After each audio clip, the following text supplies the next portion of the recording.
Então vamos negociar. Provavelmente você já se pegou pensando por que é tão difícil sair das dívidas, mesmo quando você se esforça muito. Provavelmente você deve achar que o grande culpado é o quanto você ganha, ou quem sabe até mesmo a falta de sorte. Mas a verdade é que existem algumas barreiras invisíveis, alguns erros que você comete sem perceber. Sabe aqueles erros que você comete ali no modo automático? É exatamente isso que tem feito com que você permaneça no vermelho, que você permaneça nesse ciclo vicioso de endividamento. Mas, nesse vídeo, eu quero te mostrar o porquê que é tão difícil superar essa situação e o melhor, como colocar um basta nessa crise financeira que você está. Mas antes da gente ir para o conteúdo em si, se inscreva no canal, porque toda semana tem conteúdo novo que com certeza vai te ajudar a estar superando essa situação caótica que você está. Então vamos ao que interessa. E o primeiro grande erro é acreditar que tudo se resolve ganhando mais. É achar que a solução de todos os problemas é ter um salário maior.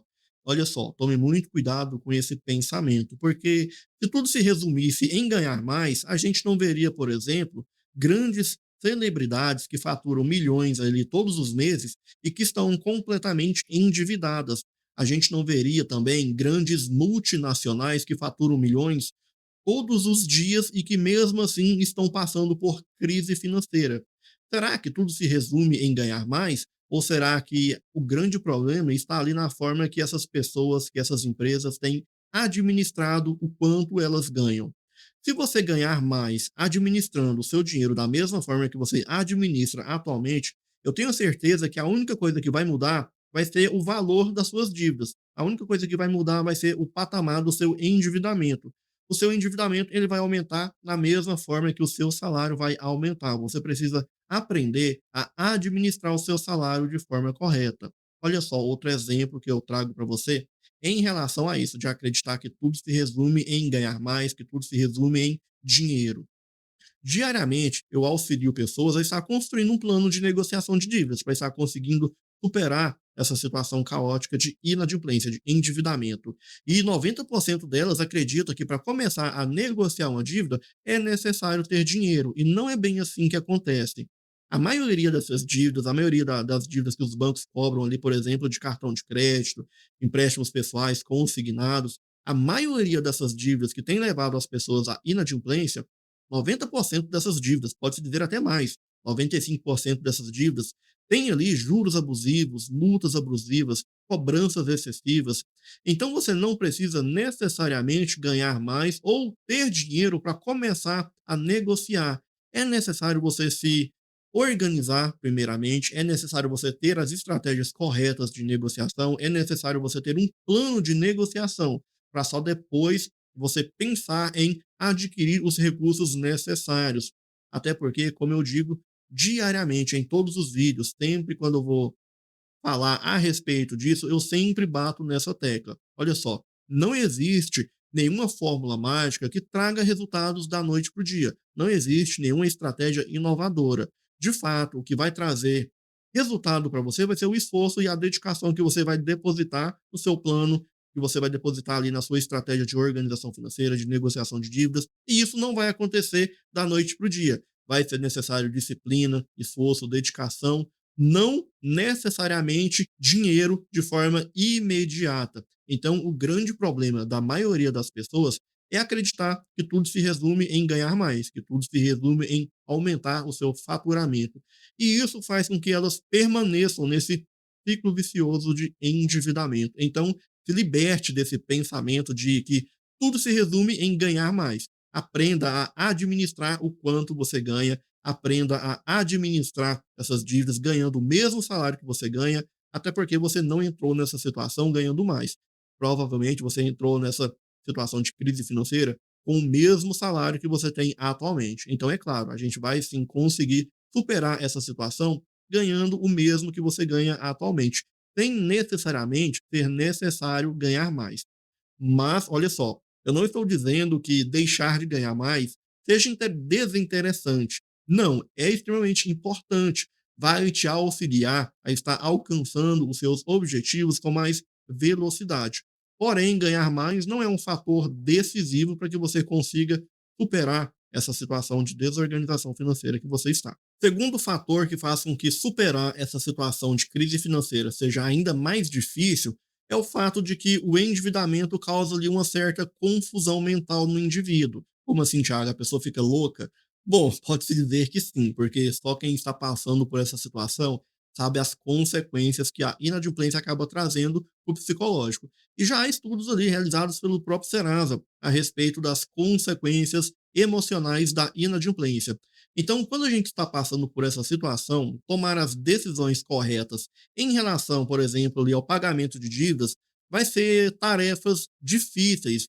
Quando você está nessa situação, passando por essa crise emocional motivada ali por essa inadimplência, você acaba dando prioridade para dívidas que não eram, de certa forma, prioritárias no pagamento. Muitas vezes as pessoas acabam priorizando dívidas ali mais altas e não priorizando o grau de risco da dívida. Porque por mais que a dívida seja ali, de certa forma, uma dívida alta, o grau de risco dela não é um grau de risco tão elevado assim. E você pode ter ali uma dívida menor, você não dá prioridade ao pagamento dessa dívida, porém, ela tem um grau de risco altíssimo, como, por exemplo, a perca de um bem, por exemplo. Se acaso você tiver ali um financiamento, você pode acabar perdendo esse bem, motivado pelo não pagamento. Então, percebe quando eu falo sobre prioridade de grau de risco, ao que eu estou me referindo? Eu estou me referindo a exatamente a isso, a, por exemplo, ao não pagamento, quais as consequências? Por exemplo, uma dívida alta, a consequência pode ser ali um juros mais elevado, né, motivado pelo valor alto dessa dívida. Porém, uma dívida de menor valor pode ter consequências, por exemplo, como a busca e apreensão de algum bem que você tenha, ou quem sabe até mesmo cancelamento de uma conta bancária, conta essa que você precisa para estar recebendo aí o seu salário, seja lá a sua pensão, ou qualquer que seja o benefício. Então, tome muito cuidado quando você estiver nessa situação de decisão, nessa posição de decisão. Tome cuidado para que você não priorize a dívida errada, levando em consideração somente a taxa de juros.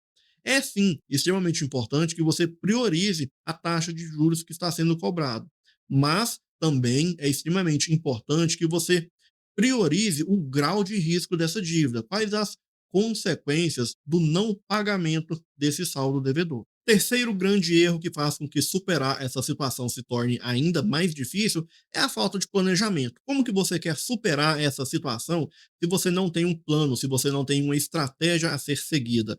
Planejamento financeiro nada mais é do que as ferramentas que você vai utilizar, o caminho que você vai percorrer para estar superando essa situação. Se você não sabe qual é o caminho a ser seguido, como que você quer alcançar um ponto final, se você não sabe sequer qual é o caminho, qual é as ferramentas a serem utilizadas para estar alcançando os seus objetivos. Até porque a falta de planejamento também está ali no top 10 entre os principais causadores da inadimplência. Olha só para você ver as consequências da falta de um planejamento financeiro. Então, se planeje para que essa situação de crise financeira que você está seja uma situação mais fácil de ser superada. Quarto erro que faz com que superar essa situação se torne ainda mais difícil é negociar essas dívidas da maneira errada. Negociar, sem sombra de dúvidas, é uma excelente ferramenta para que você possa estar conseguindo superar essa situação de endividamento com mais facilidade. Porém, negociar errado, essas negociações mal planejadas, têm sido um dos principais causadores dessas ações judiciais de cobrança. Olha só para você ver. Da mesma forma que um cartão de crédito. Muita gente acredita que o cartão de crédito é um grande vilão do endividamento, e não é bem assim que acontece. O cartão de crédito, ele é simplesmente uma ferramenta. O grande problema está na forma que as pessoas têm utilizado essa ferramenta. Da mesma forma acontece em relação à negociação de dívidas. É uma excelente estratégia para que você consiga superar essa situação de crise financeira que você está. Porém, você precisa utilizar essa ferramenta da maneira adequada. Se você utilizar da maneira errada, você pode ter consequências como, por exemplo, uma ação judicial. E não é isso que a gente quer, não é isso que você quer. Eu acredito que o seu objetivo é superar essa situação com mais velocidade, com mais facilidade. E negociar da maneira correta vai sim te auxiliar a estar superando essa situação caótica que você está com mais velocidade, com mais facilidade. Porém, você precisa aprender a utilizar essa ferramenta da maneira adequada. E se você está disposto a negociar as suas dívidas da maneira correta, se você está disposto a construir um plano que de fato possa te tirar dessa situação caótica que você está, é só você clicar no link que tem logo abaixo aqui nesse vídeo e fazer parte da comunidade Recuperando as Finanças. E para finalizar esse vídeo, o quinto, né, o quinto grande erro que tem feito com que superar essa situação se torne ainda mais difícil, é o fato de voltar ali aos velhos hábitos após ter conseguido superar essa situação caótica. É acreditar que tudo terminou quando você conseguiu alcançar o seu objetivo, que foi de fato colocar as suas finanças pessoais em ordem, colocar a sua casa em ordem. Olha só, teve um estudo recente realizado ali pelo CNDL que, salvo engano, 80% ou 85% das pessoas que conseguem superar uma situação de endividamento, menos de 12 meses depois, elas retornam a essa situação de crise financeira. E por que que elas retornam a essa situação? Porque elas voltam aos mesmos hábitos que elas tinham anteriormente. Então, tome muito cuidado em relação aos seus hábitos de consumo, porque foram exatamente eles que te colocaram nessa situação que você está, e vão ser eles que vão fazer com que você retorne a essa mesma situação de crise financeira. Então, para evitar que isso aconteça, tome muito cuidado em relação aos seus hábitos de consumo, porque ele é um dos principais vilões que pode fazer com que você retorne a essa situação caótica que você está. Sair das dívidas não é só pagar boletos. Sair das dívidas é quebrar ciclos, é entender o que te colocou lá e o melhor, é aprender a lidar com dinheiro.